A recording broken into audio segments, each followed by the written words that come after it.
Morning. আজকে সকালে আমি চাউমিন করবো। আলু কেটে রেখেছি, লঙ্কা কেটে রেখেছি, চাউমিনটা জল ঝরিয়ে রেখেছি, পেঁয়াজ কাট করে রেখেছি। এবার চাউমিনটা স্টার্ট করে দেবো। নুন আর গোলমরিচের গুঁড়ো দিয়ে একটু ভেজে নেব। এবার এই ডিমটা ফাটিয়ে নেব। এটাকে ঝুড়ো করে আলাদা করে সরিয়ে রাখবো। দেখুন ডিমের ঝুড়োটা হয়ে গেছে। দেবো কড়াইতে সামান্য তেল দিয়ে এবার পেঁয়াজগুলো দিয়ে দেবো। আমাদের স্কুলের টিফিন মানে চাউমিন। মা এইভাবেই চাউমিন করে দিত, সাদা মাটা চাউমিন। চাউমিনটা দিয়ে এবার মিক্স করছি।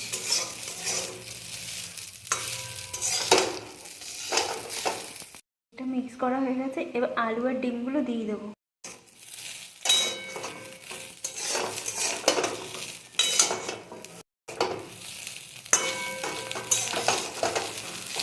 এখনকার সময় চাউমিন আমাদের এইভাবেই করা হতো, কোনো সস টস ছাড়াই।